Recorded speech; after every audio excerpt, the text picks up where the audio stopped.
Bienvenue sur le site de l'Observatoire de Lyon pour cette soirée d'observation, et donc je vais vous présenter un petit peu des actualités astronomiques.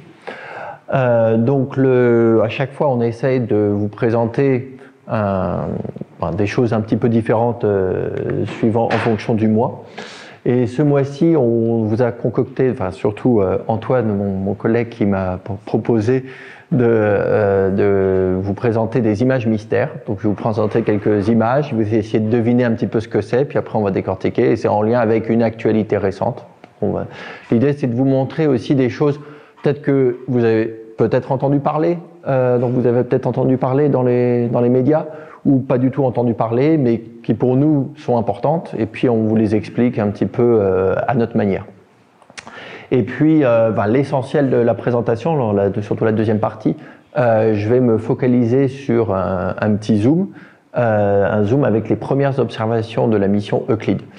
Donc Euclide, c'est une mission qui est partie au mois de juillet. On avait eu des premières images fin juillet. En septembre, on a eu les premières images qui nous sont vraiment été fournies. Et en fait, des vraies observations scientifiques ont été faites par la suite et ont été disponibles en novembre. Et donc c'est ça que je vous propose de regarder. Alors c'est parti pour une première image mystère. Donc allez-y. D'après vous, qu'est-ce qu'on regarde? Une nébuleuse, ouais, une étoile. Mais alors il y a une étoile, oui, je vous dis, il y en a une au centre là, mais elle est un peu cachée, elle est un peu toute petite. Oui, c'est effectivement une nébuleuse. Et en fait, c'est une nébuleuse qui est normalement très connue, très classique, mais on la voit rarement avec ces couleurs et cette forme-là. Il s'agit d'une nébuleuse qu'on appelle la nébuleuse annulaire de la Lyre. Et en fait, c'est une nébuleuse qui est très très connue des astronomes amateurs notamment, qui peuvent l'observer. Avec un petit télescope, on peut vraiment la voir correctement. Mais on n'a pas du tout l'habitude de la voir avec cette tête-là. On appelle ça la nébuleuse annulaire, puisque normalement, ce qu'on arrive à voir, c'est cette forme en anneau, et à l'intérieur, c'est quasiment transparent à l'œil. Mais ici, en fait, c'est une observation un petit peu spécifique qui a été faite avec le télescope spatial James Webb, qu'on appelle le JWST, donc je vais utiliser JWST, donc James Webb Space Telescope. Juste pour rappeler un tout petit peu, donc on a actuellement 2 télescopes dans l'espace, un peu plus, je vous ai parlé d'Euclide tout à l'heure, on va en parler, mais c'est 2 télescopes qui nous font des très belles observations. Le télescope Hubble qui a été lancé au début des années 90, et donc ça fait plus de 30 ans qu'on l'utilise, et qui opère surtout dans le domaine visible. Et vous avez le télescope, le JWST, à droite, et qui opère lui dans l'infrarouge, donc il va l'observer de la lumière qu'on ne peut pas voir à l'œil. Donc en fait, la grosse différence aussi, c'est que le JWST a un très très grand miroir. C'est un miroir composite ici, avec plusieurs miroirs hexagonaux, qui lui donnent une très grande surface, donc il peut aller voir des choses à la fois très faibles, et en même temps voir de l'infrarouge, donc des choses complètement différentes de Hubble, puisqu'il peut aller voir des couleurs différentes. Et donc, par rapport à une observation plus proche de la lumière visible, donc l'image un peu plus classique qu'on aurait de la nébuleuse annulaire de la Lyre, c'est plutôt celle de droite, où vous avez un milieu un peu plus transparent et une coquille de gaz, donc c'est une nébuleuse. Si on voit l'observation avec l'infrarouge lointain du JWST, qui nous montre des choses très différentes, donc c'est à la fois ces grands rayons qu'on voit partout, et il y a des arcs comme des coquilles qui s'échappent de la nébuleuse. Alors, de quoi il s'agit en fait? Qu'est-ce qu'on est en train d'observer? En fait, l'objet qui est responsable de tout ça, il est ici, c'est ce qu'on appelle une naine blanche. En fait, une naine blanche, c'est le résidu d'une étoile à la fin de sa vie, quand elle a expulsé son atmosphère. Donc quand à la fin de vie d'une étoile, elle n'a plus de carburant, et en fait, elle implose et elle expulse en même temps son atmosphère. Le cœur se contracte et ça forme un petit objet très compact, blanc, qu'on appelle une naine blanche, qui reste un petit peu brillant et qui illumine en fait son atmosphère qu'elle a expulsée et qui s'éloigne à très grande vitesse. Donc en réalité, c'est en 3D, c'est pas juste un anneau, mais il faut imaginer en train de regarder une bulle dans toutes les directions. Et donc les nouvelles observations, là, elles nous ont montré beaucoup plus de structures à l'intérieur de la nébuleuse qu'on ne voyait pas, d'accord? Donc des choses beaucoup plus complexes, tous ces filaments supplémentaires qu'on ne pouvait pas voir avec les observations précédentes. Donc là, on va comprendre un petit peu plus ce qui est en train de se passer au cœur de la nébuleuse, là où vous avez du gaz qui reste encore très très chaud.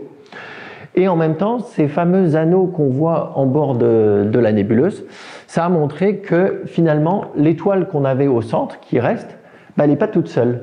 Et il semblerait en fait qu'elle est une autre petite étoile compagnon, qui est toute petite, qui est de très faible masse, qu'on ne voit pas directement parce qu'elle est vraiment collée à elle. Et le fait que deux étoiles sont très proches l'une de l'autre, elles vont orbiter l'une autour de l'autre. Et le fait qu'elles orbitent, ça va faire en fait un phénomène de cycle et une interaction entre les deux corps qui va être la même au bout d'un certain temps, et ça va en fait produire de temps en temps en fait ces anneaux qui vont s'échapper de la nébuleuse avec une certaine vitesse. Donc on arrive à mesurer comme ça qu'il y a un cycle et mesurer du coup la distance entre les deux petits corps, même si on ne peut pas les voir ni les séparer sur cette image. Et en fait, la distance entre les deux étoiles, elle serait même plus proche que la distance entre le Soleil ou la Terre et la planète naine la plus lointaine qu'on connaisse, qui est la planète naine Pluton. Voilà. Donc c'est vraiment des objets très proches. Alors que pour nous, l'étoile la plus proche de nous, elle est à plusieurs dizaines de milliers de fois plus loin que cette distance-là. Donc c'est vraiment deux étoiles très très proches. Une deuxième image mystère. Alors, est-ce qu'on est toujours devant une nébuleuse?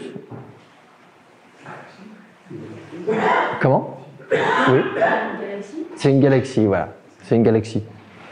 Et tu connais les galaxies? Ouais. Donc il y a beaucoup d'étoiles dans une galaxie. C'est un rassemblement de beaucoup d'étoiles. Et en fait, c'est une galaxie qui est très très célèbre. Il s'agit de la galaxie qu'on appelle la galaxie du tourbillon. C'est un peu même, je dirais, l'archétype de la galaxie, l'image d'Épinal, avec une structure spirale très très forte. Mais d'habitude, on n'a pas du tout cette image-là. En fait, c'est une vision très très détaillée et très contrastée, je dirais, de cette nébuleuse. Les images plus classiques qu'on a de cette nébuleuse, de cette galaxie, pardon, elles sont en haut à droite.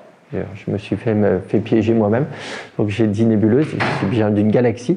Donc c'est un système comme nous, on est dans une galaxie, qui est la Voie lactée, et en fait il y a des galaxies en dehors de la nôtre. On peut aller voir, il faut aller voir très très loin pour les observer. Donc on n'est plus du tout dans quelque chose qui est proche de nous, c'est un objet qui est à 27 millions d'années-lumière. Donc la lumière, elle met 27 millions d'années pour venir jusqu'à nous. Donc si on imagine donc notre Soleil, il fait partie de la Voie lactée, c'est une des étoiles parmi des centaines de milliards de la Voie lactée, et ici on regarde en fait un autre système qui contient lui aussi des centaines de milliards d'étoiles. Les observations sont encore faites par le JWST, donc en fait on a beaucoup de nouvelles observations avec ce télescope, et c'est pour ça qu'on vous en présente beaucoup. Et ce qui est intéressant de voir, c'est qu'il a pu détecter des cavités ici, sombres, où vous avez très peu de gaz et des zones beaucoup plus concentrées qui ne ressemblent pas du tout à ce qu'on avait dans l'image visible. En fait, on peut même voir au centre, on avait du mal à voir beaucoup de détails, on voit surtout un cœur très très brillant dans le visible, mais quand on va dans l'infrarouge, on voit en fait des zones avec des étoiles jeunes, qui sont en bleu, qui ont creusé du gaz autour d'elles, qui ont fait évaporer du gaz et qui ont fait en fait des espèces de trous à l'intérieur de cette galaxie. Donc c'est des régions très très grandes, on est en train de regarder quelque chose à très très grande échelle. D'un bout à l'autre, il faut imaginer que c'est une distance qui fait de l'ordre de 100 000 années-lumière, donc quelque chose qui... il faut que la lumière fasse 100 000 ans pour traverser d'un bout à l'autre de la galaxie. Donc ces nouvelles observations sont très importantes pour comprendre une galaxie vue de l'extérieur, puisque notre galaxie, on est à l'intérieur, mais c'est pas forcément facile d'avoir une vision d'ensemble. Ici, en fait, on peut avoir une vision d'ensemble du système galaxie, une galaxie donc vue de face en plus, puisque normalement, une galaxie comme celle-ci, eh bien, elle est très fine, c'est la forme d'un disque, mais ici, le disque est vu de face. Donc c'est important pour pouvoir voir l'ensemble d'un bout à l'autre de la galaxie. Une image suivante. Alors là, c'est un petit peu plus compliqué pour deviner ce que c'est. Alors, c'est pas un quasar. Donc, on pourra reparler après des quasars si vous voulez. Bon, ça finit pareil, c'est un pulsar. Donc, en fait, vous avez un objet ici qui est une étoile à neutrons. C'est encore plus compact qu'une naine blanche. On a parlé des naines blanches tout à l'heure, le résidu d'une étoile en fin de vie. Quand vous avez une étoile très très massive qui explose en fin de vie, elle va faire une très grosse explosion qu'on appelle une supernova, et son cœur va vraiment se concentrer encore plus petit et dense qu'une naine blanche, et ça va faire ce qu'on appelle une étoile à neutrons.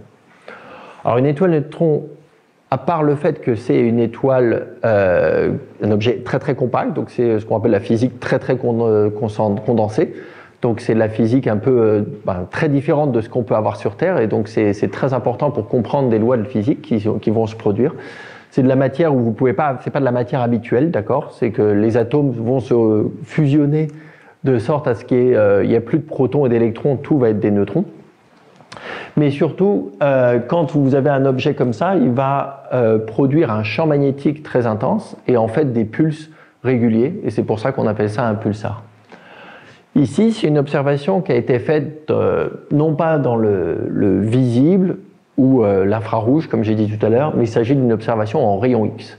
En fait, vous avez des particules très très énergétiques qui sont produites dans le milieu environnant ce pulsar et qui vont se propager dans une nébuleuse de gaz qui l'entoure. Et ce qui est intéressant, c'est que les observations qu'on a ici, elles vont nous permettre de mesurer le champ magnétique autour du pulsar. Et en fait, les petits bâtons qu'on voit ici, c'est la représentation des lignes de champ magnétique.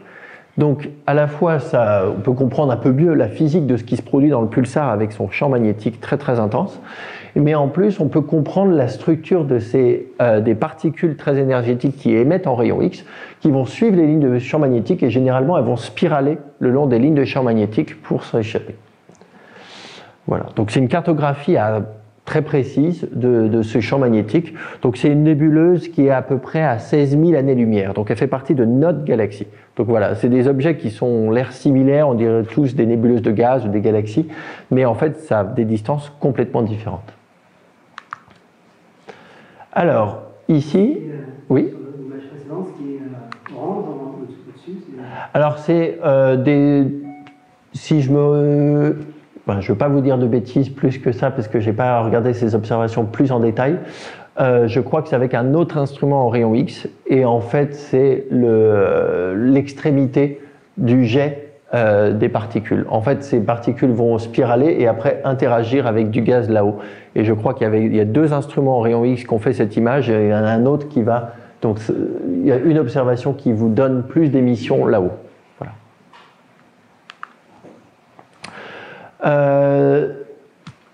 Image suivante, donc on est en train de regarder le système solaire. Vous avez le Soleil, Mercure, Vénus, la Terre et Mars avec leurs orbites, d'accord ? Et on a rajouté un point blanc qui est ici. D'après vous, qu'est-ce que c'est ? Comment ? Alors une comète ou un astéroïde. Alors comète ou astéroïde?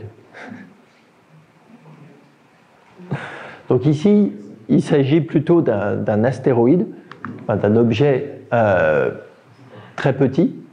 Donc il porte le doux nom de 2023 FW13. Voilà. C'est un astéroïde qui tourne autour du Soleil tout en restant à proximité de la Terre. Donc c'est un peu étrange, mais il est quelque part entre Vénus et la Terre, mais en tout cas, pour l'instant, en fait, il est suffisamment proche de la Terre. Il reste toujours proche. Il va suivre la Terre dans son mouvement. Il a quasiment la même période. Et on s'est aperçu que ça fait depuis au moins 2100 ans qu'il nous suit. C'est-à-dire qu'on a là, les deux vont tourner autour du Soleil, d'accord ? Mais si on se place sur la Terre et qu'on regarde la trajectoire qu'il fait, c'est comme s'il tournait autour de la Terre. Donc c'est pas vraiment comme la Lune, d'accord ? Il a sa propre orbite. Mais c'est ce qu'on appelle un quasi-satellite, puisque quand on se place au niveau de la Terre, on a l'impression qu'il reste toujours autour, en fait il suit. Et donc la découverte qui a été faite, donc il s'appelle 2023 parce qu'il a été découvert en 2023 par un télescope qui s'appelle Pan-STARRS, qui recherche ce type d'objets, les astéroïdes ou d'autres petits objets dans tout le ciel. Et depuis qu'on l'a découvert, quand c'est comme ça, on peut mesurer son orbite, donc on peut remonter dans le passé aussi, savoir où il était dans le ciel, et on va aller chercher d'autres observations qui nous avait complètement échappé. C'est-à-dire qu'en fait, on l'avait déjà vu, mais sans le voir. C'est-à-dire qu'on ne l'avait jamais identifié comme un astéroïde. Et donc, on est remonté comme ça jusqu'en 2012, et c'est pour ça qu'on a pu confirmer qu'en fait, il est resté proche de la Terre depuis plusieurs milliers d'années, et qui va nous accompagner encore au moins 2100 ans. Donc pendant 4000 ans, il va rester à peu près autour de la Terre. Après, au bout d'un moment, il va ne plus subir l'interaction avec la Terre, et en fait, il va continuer de suivre sa propre orbite. Voilà. Donc c'est les particularités de son orbite qui fait qu'il nous suit. Donc c'est un cas un petit peu... Il est loin de la Terre ? Je cherche si j'avais une valeur. Et surtout, non, il n'est pas très loin, mais en fait, c'est surtout que l'orbite est complètement différente des autres planètes, puisqu'elle est très élongée, elle est très elliptique. Je n'ai pas de valeur exactement à vous donner là pour la distance. Oui, elle est ici. Donc on parle à peu près de 400 000 km.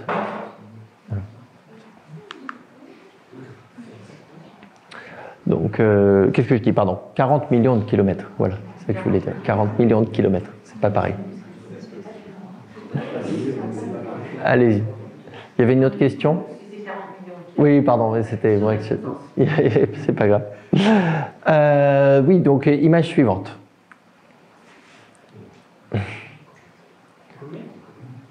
Ouais, exactement, c'est une comète.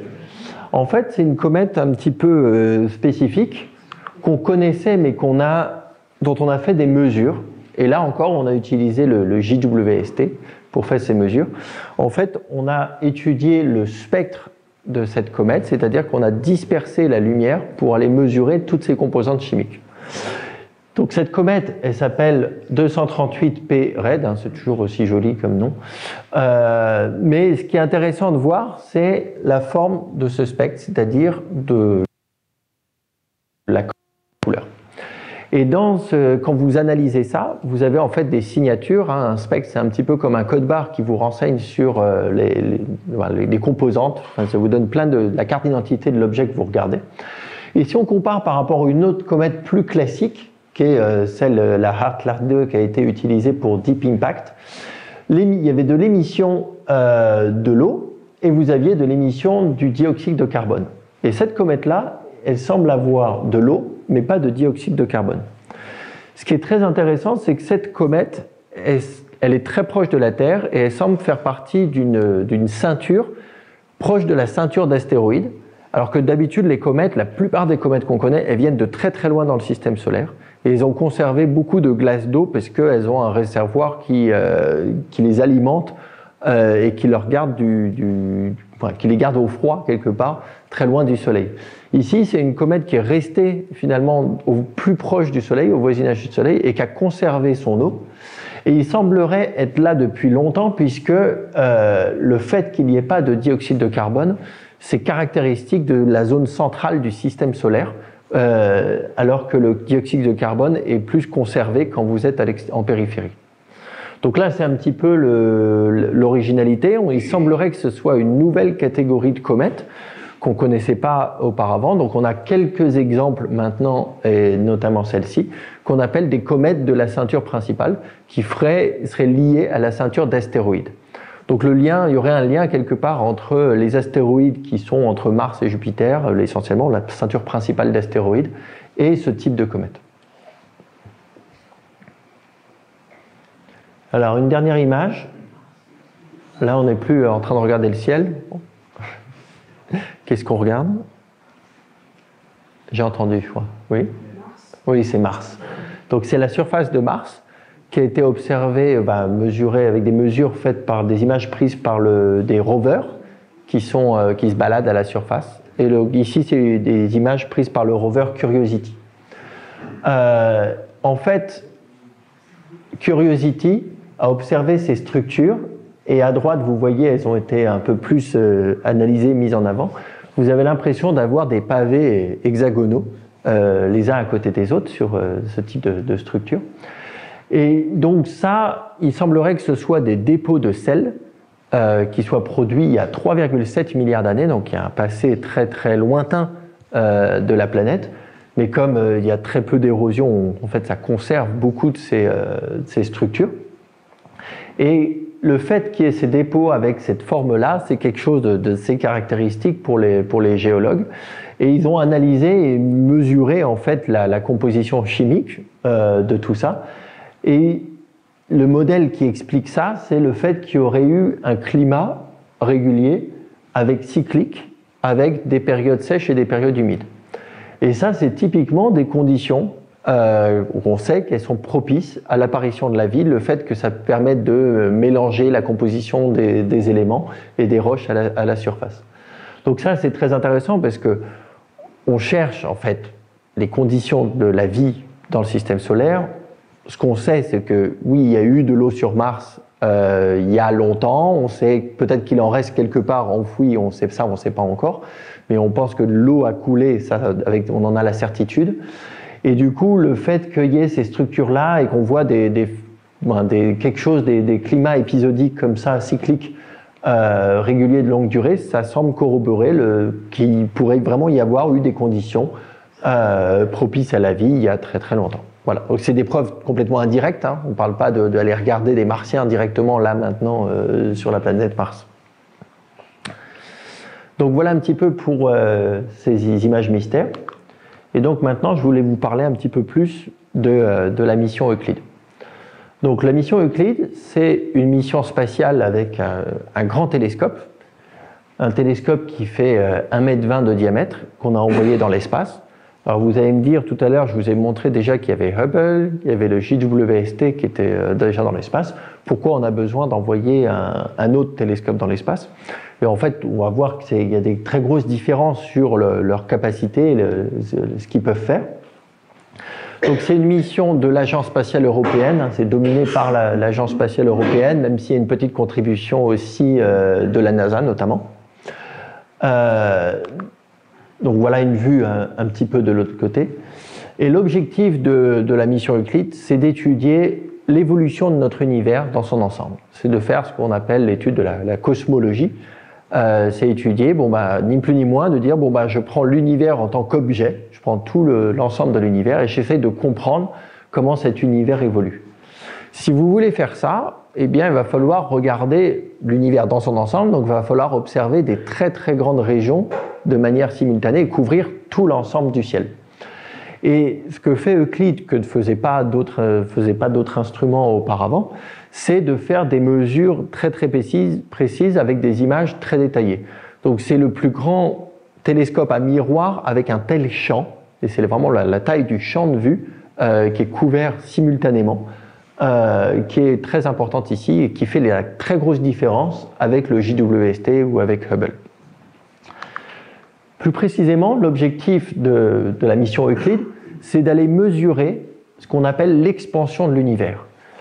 Depuis maintenant plus d'une centaine d'années, on a observé qu'entre notre galaxie et les autres galaxies qu'il y a dans l'univers, la distance entre ces objets-là, plus on regardait des objets lointains, plus on s'apercevait qu'ils semblaient s'éloigner de nous. Et ça devenait même des vitesses vraiment on n'a pas d'explication physique simplement pour ce déplacement, un déplacement physique. Et pourquoi tous les objets, qu'est-ce qui ferait qu'on ait une position centrale et que tout le monde s'éloigne de nous, personne nous aime ou non. Mais c'est pas ça. C'est que dans l'ensemble, tout l'univers, il gonfle, d'accord ? Toutes les distances dans l'univers s'étendent au fur et à mesure du temps. Et le fait qu'on regarde des galaxies qui soient situées à des milliards d'années-lumière, on remonte à une époque où l'univers en fait était plus petit, et du coup on a l'impression de voir ces galaxies s'éloigner de nous. En réalité, c'est que l'univers est dans cette phase d'expansion. Si on remonte le film à l'envers, on retombe à un moment où tout l'univers était concentré dans une toute petite région, ce qu'on a appelé l'atome primitif ou le Big Bang, d'accord ? C'est d'ailleurs les détracteurs de la théorie qui ont nommé ça Big Bang, ils disent mais c'est pas vrai, on va pas imaginer qu'il y a un Big Bang qui a tout déclenché. Finalement, le nom est resté, donc ce qu'on appelle la théorie du Big Bang. C'est une théorie qui dit qu'à un moment donné, il y a une phase d'expansion qui a entraîné tout l'univers et toutes les échelles. Une expansion très très rapide au début, qui s'est relativement stabilisée, Mais il semblerait, et ça c'est des mesures un peu plus récentes, hein, il y a eu un prix Nobel récemment à ce sujet, par la suite, l'expansion s'est à nouveau accélérée.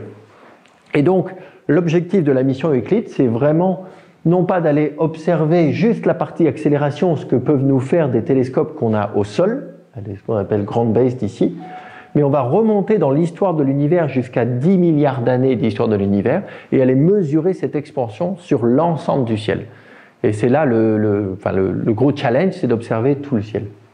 Donc ça, c'est un des premiers objectifs. Et l'objectif lié à ça, c'est d'étudier en même temps comment les structures évoluent dans l'univers.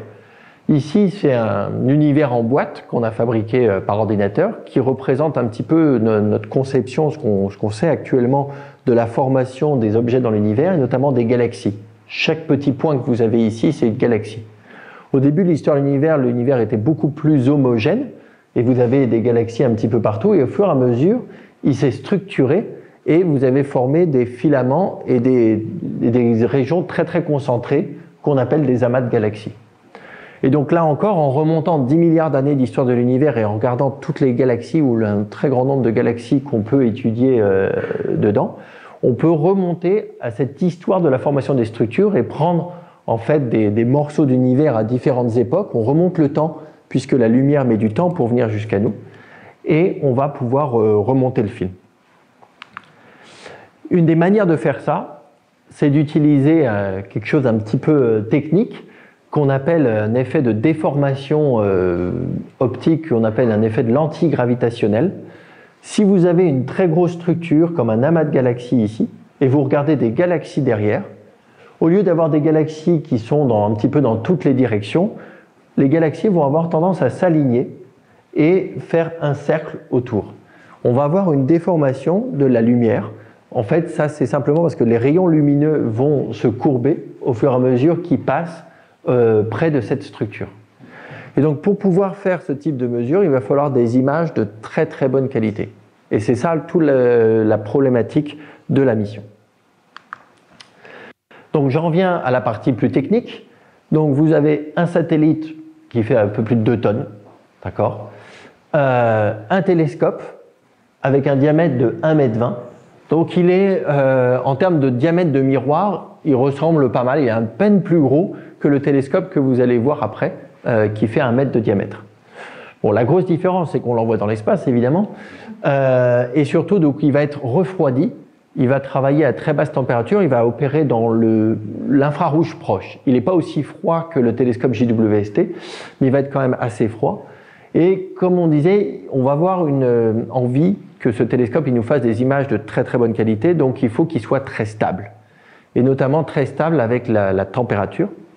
Donc on va construire tout le système, enfin l'architecture, la structure du télescope et le miroir en carbure de silice. Donc c'est un matériau très spécifique qui a une très faible déformation avec la température. Donc ça lui permet en fait de se refroidir et de rester bien aligné avec la bonne forme, etc. Sinon vous imaginez, vous fabriquez un miroir en verre et vous l'envoyez dans l'espace, il va complètement se déformer à cause du changement de température. Donc optiquement, il ressemble assez, la première partie du télescope ressemble beaucoup au télescope que vous allez voir après, le télescope de 1 mètre. Vous avez un miroir primaire, qu'on appelle M1, qui reçoit le faisceau lumineux et qui va focaliser ce faisceau sur un deuxième miroir secondaire qui est attaché par des pattes ici, donc on appelle M2, et la lumière va repasser au travers du miroir primaire par un trou.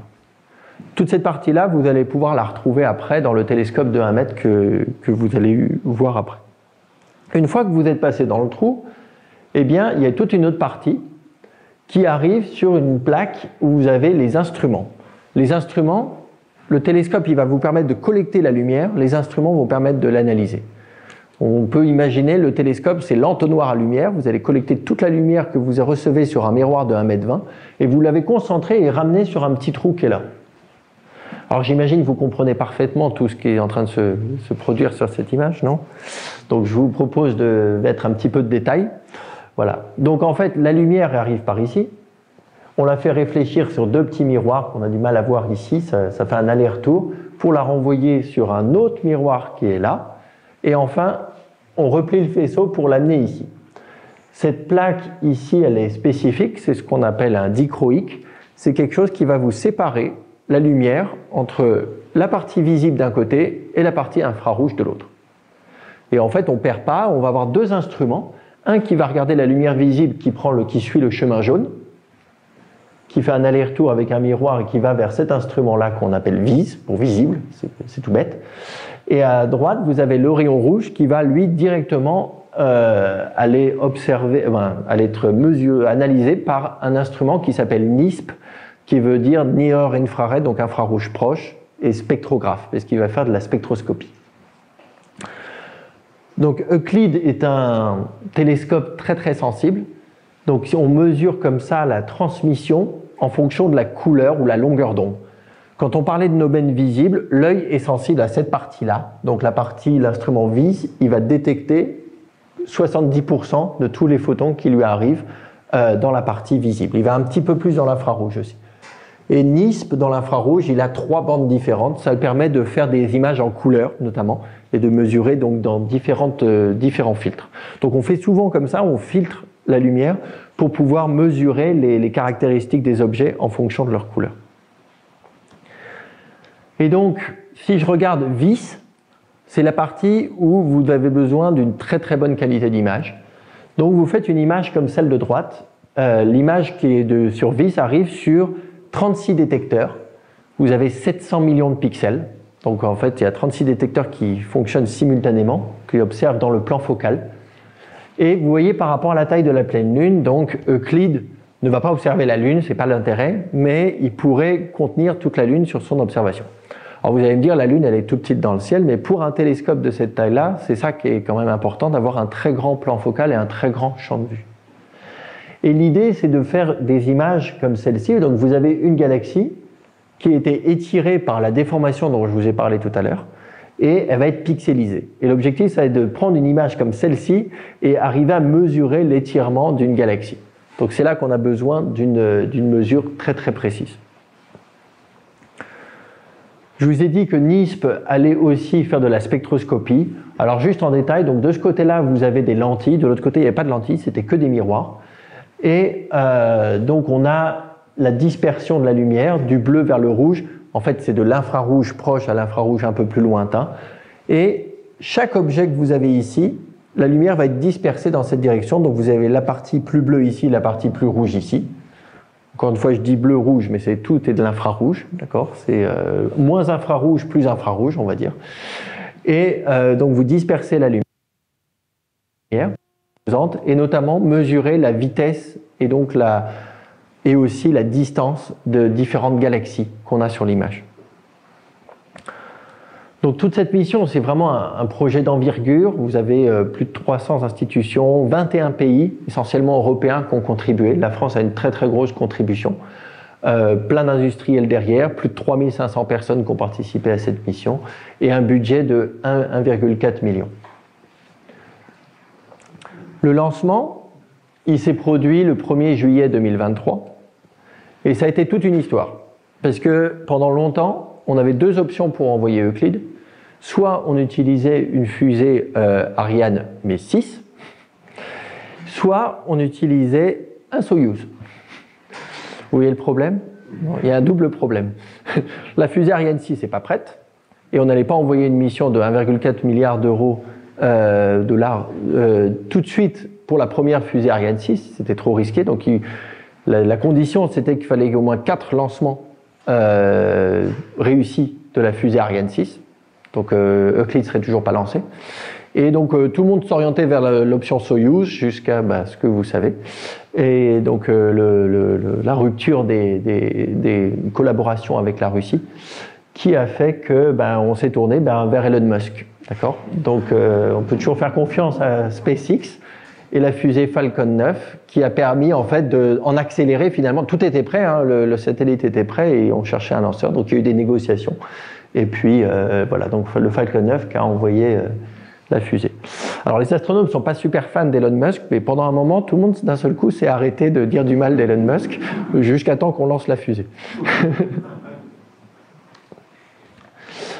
Alors, la mise en orbite. Donc en fait, Euclide se trouve très loin de la Terre, à peu près à plus d'1,5 million de kilomètres de la Terre, donc bien plus loin que la distance de la Lune. Et en fait, il n'est pas loin de son copain le JWST, puisqu'ils tournent tous les deux autour d'un point qu'on appelle le point de Lagrange, L2, donc qui est situé à 1,5 million de kilomètres de la Terre. Et pourquoi ils tournent autour de ce point? Parce qu'il n'y a rien au niveau de ce point. C'est un point en fait mobile qui est toujours aligné entre la Terre et le Soleil. C'est un point d'équilibre où si vous êtes dans ce point-là, vous recevez autant de gravitation de la Terre qui est proche de vous, mais qui n'est pas très massive, et que du Soleil qui est beaucoup plus loin, mais qui est beaucoup plus massif. Et en fait, il y a un point d'équilibre qui vous entraîne, et du coup, le point L2, il entraîne tous les satellites qui lui tournent autour, quelque part, dans un mouvement d'alignement, avec toujours un alignement Terre-Soleil, en vous simplifiant les choses. Ça a beaucoup d'avantages pour ce type de mission. Ça veut dire que vous prenez le satellite, vous le protégez par un gros pare-soleil, et du coup, il y a toujours un côté chaud, d'accord? Côté pile, je suis côté soleil, il fait très chaud. C'est aussi là où vous avez les antennes. Vous pouvez, si vous pointez vers le soleil, vous pointez vers la Terre, donc vous avez l'énergie avec les panneaux solaires, les antennes pour communiquer avec la Terre, vous mettez toute l'électronique qui chauffe de ce côté-là. Et puis de l'autre côté, vous avez le côté froid. Vous êtes toujours protégé de la Terre et du Soleil qui vous envoie de l'infrarouge qui vous gêne. Donc au lieu d'être ébloui, vous êtes de ce côté-là. Vous pouvez refroidir les instruments et avoir accès à tout le ciel. Donc ça, c'était l'avantage. Donc c'est pour ça qu'on a envoyé le JWST là-bas et c'est pour ça qu'on a envoyé Euclide là-bas. Et on n'est pas directement à ce point L2. En fait, on a une orbite qui fait 750 000 km de rayon autour de ce point L2. Euclide a atteint le point, donc il a atteint sa température en 2 semaines, donc il a refroidi au fur et à mesure, il se déplaçait comme ça vers le point L2 en se protégeant du soleil et il s'est refroidi. Il arrive à la bonne température en 2 semaines et en 4 semaines, il était en orbite autour de L2 et il était prêt à observer. Alors que le JWST, il fallait le refroidir encore plus longtemps, il y avait un plus gros miroir, il allait observer plus dans l'infrarouge, il a attendu beaucoup plus longtemps pour faire des observations. Après, on a fait une phase qu'on appelle commissioning. On a testé un petit peu tous les instruments pour voir comment ils fonctionnaient et si ça fonctionnait bien. Alors, il y a eu quelques mauvaises surprises. J'aurais pu préciser mauvaises surprises. Mais globalement, l'instrument a bien fonctionné. Je vous rassure, je vous fais un spoiler pour la suite.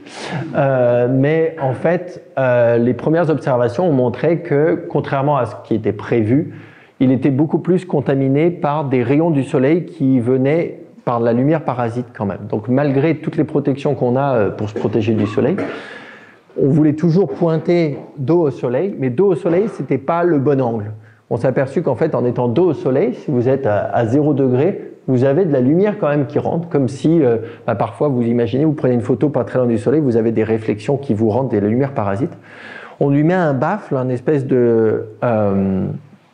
comment dire, c'est en photographie, que vous avez un espèce d'entonnoir qui vous protège des rayons du soleil, un pare-soleil. Mais malgré ça, de la lumière est arrivée à rentrer. Et sur certains angles, ça peut être complètement catastrophique. Donc on s'est aperçu qu'en fait, pour pouvoir observer, il faut être bizarrement un petit peu décalé comme ça, avec un angle. Donc on a essayé d'optimiser l'angle.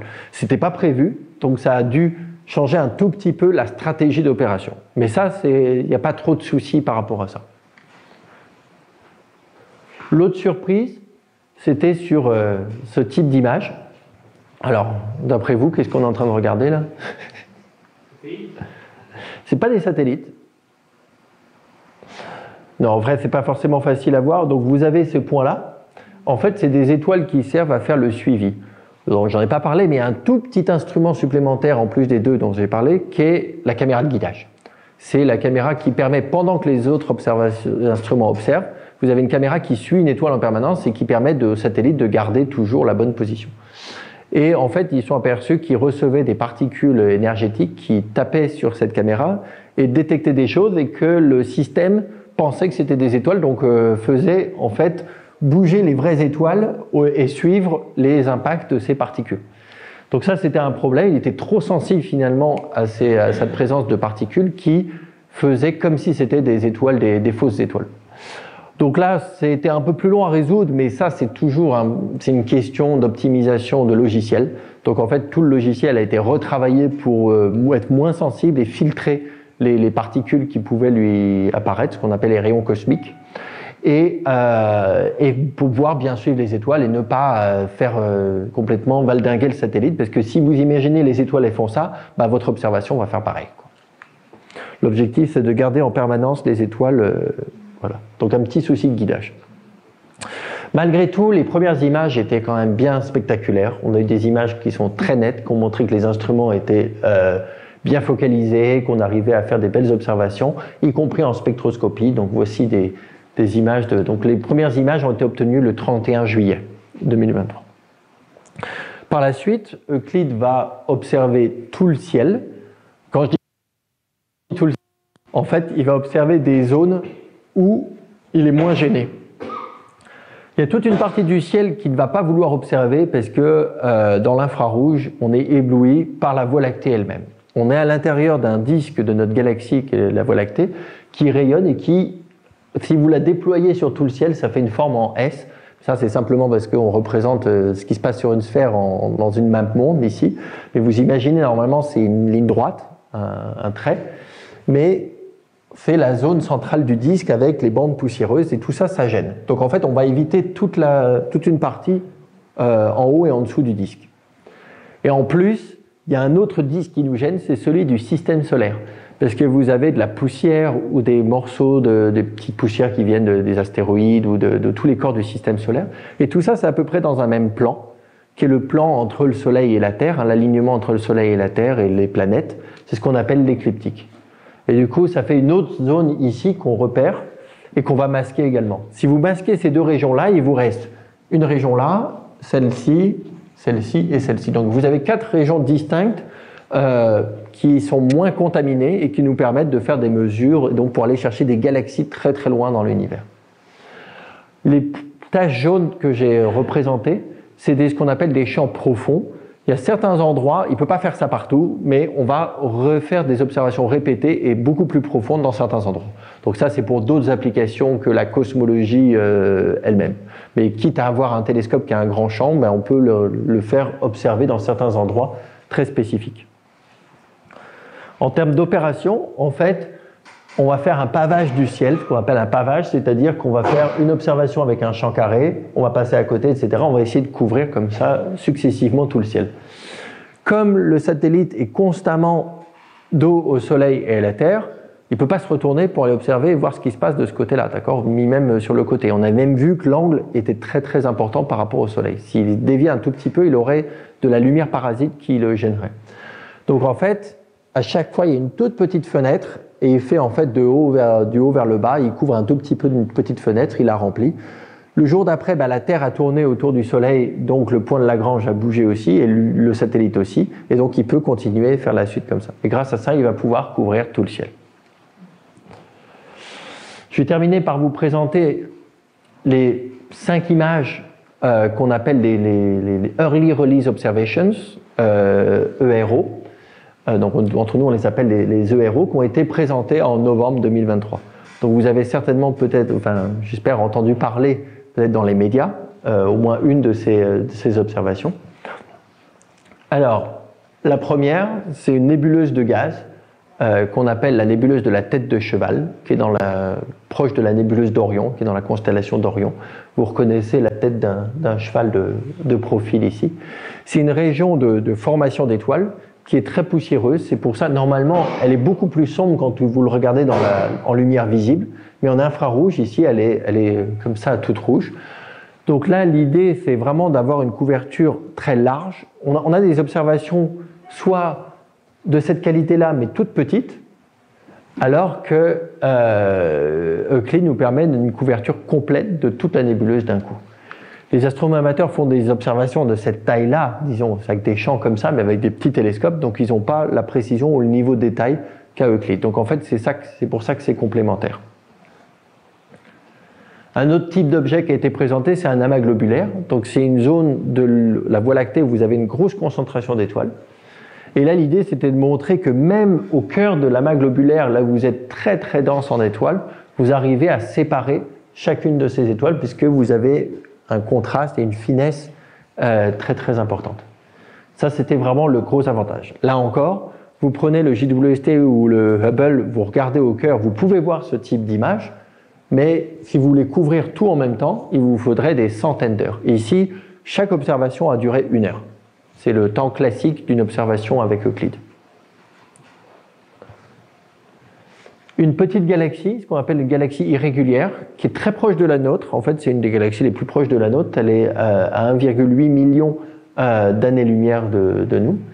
Et là encore, c'est la couverture globale. Alors, vous ne voyez pas les étoiles individuellement, mais en zoomant un petit peu, on peut voir par exemple ces bulles de gaz un peu violettes. Donc, vous avez des régions avec des amas d'étoiles qui sont entourées de nébuleuses de gaz.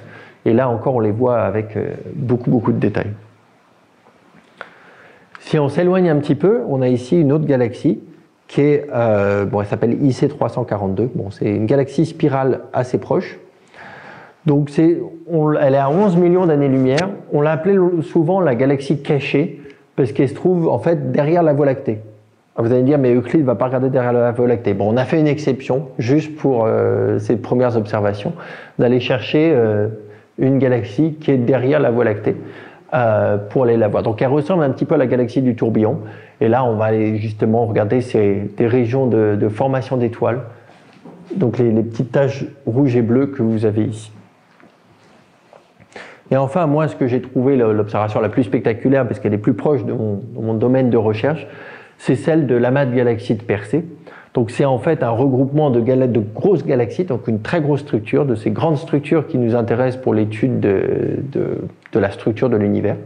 Et surtout, chacune des petites taches que vous avez ici, c'est pas une étoile, c'est une galaxie. Donc là, on est en train de regarder vraiment très très loin dans l'univers, avec une très très grande densité de galaxies. Et ça, c'était quelque part le démonstrateur de la capacité d'Euclide. Dans une région comme ça du ciel, il va détecter à chaque fois des centaines et des centaines de galaxies. Voilà, je vais m'arrêter là et je vais vous laisser, je peux répondre à vos questions et puis après je vais vous laisser aller faire des observations peut-être. Oui, allez-y. Est-ce que toutes ces galaxies sont des ellipsoïdes? Alors, dans l'amas, généralement oui. Alors après, vous avez quelques galaxies un petit peu plus spirales, mais la plupart, c'est des galaxies ce qu'on appelle elliptiques. Donc celles-ci, essentiellement, c'est des galaxies elliptiques. Ça, c'est quelque chose qu'on a découvert quand on a observé les amas de galaxies, depuis qu'on les connaît, c'est qu'au cœur des amas de galaxies, vous avez beaucoup plus de galaxies elliptiques. L'origine, c'est que quand vous prenez 2 galaxies spirales, à un moment donné, si elles se rencontrent et qu'elles se mélangent, le résultat, généralement, ça va donner une galaxie elliptique.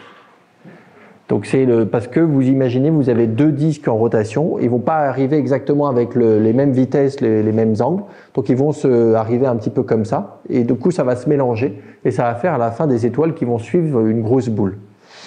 Et dans un amas de galaxies, vous avez plein de galaxies proches les unes des autres.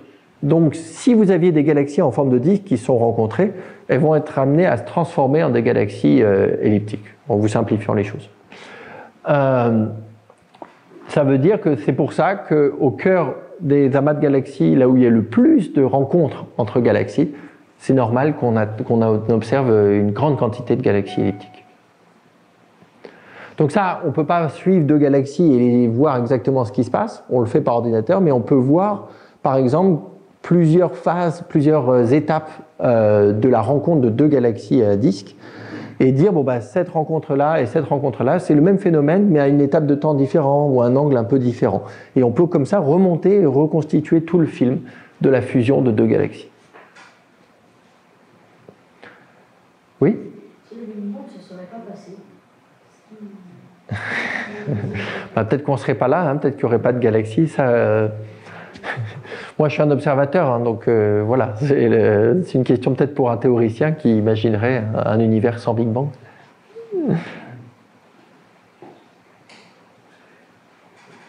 Oui ? Pardon.